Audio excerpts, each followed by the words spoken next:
naman ang Ginoo nga. Sa una, galuhod-luhod ko atong simbahan, galino. Karon na pa, nga gadubi na lubi nata, gabagyo. Natagipuan ako yan ang kinabuhi Panahon na siguro si Satanas na pa itong tawagon. Kay, tistingan na to, tinuod pa yun si Satanas pa. Satanas! Satanas! Kita ka na ako, Satanas! Satanas!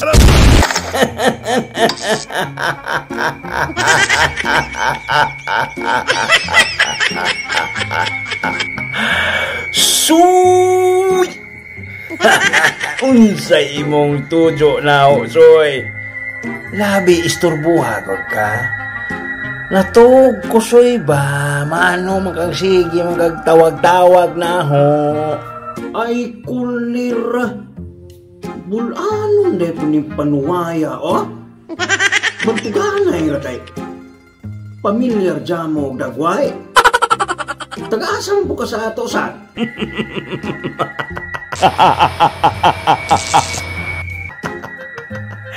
Giango-ango naman ka, Soy.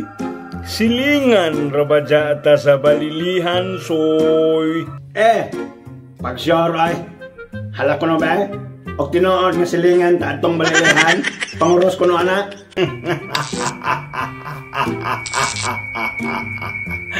Panguros na di ay imong gusto, Soy. Ayawa ka haplos, buisit ka, Soy. Lupig ba may napas mo ni Musat? Kalingaw magkatawa lang dyan mo may palamuot. Jahat nung pugkag panguros, kahibaw ang panuay ka. Lain pa ito ba? Kuhaan ko rin kalibutan, be? Yak mo angay, labi naghahanang problema. Kuhaan ko ba? Ato tatong imperno. Libriha ko, ha? Kay mano man di ay sa ahong imperno, Soy. Nahibaw day kag bibo nga to. Ha, Soy? Saman di ay. Ajo magbita kahibawa ng imperno nga naman tanang kahilayan dito. Kuhaan na lagi ko rin kalibutan, dyan niya kumanga ere. Peska itong imperno, libriha ko tanan ha. Mag-inom-inom ta, magkadis-adis ta dito kalingaw, kadadlaw. Tanan, sugla na to, sugal, naamakato, basta kay librihal naman ko. Ano dyan hanjo ni mo? Tigbag. Ano sa lamang kaan ng kalibutan? Mapordoy na po ng negosyo ni mo.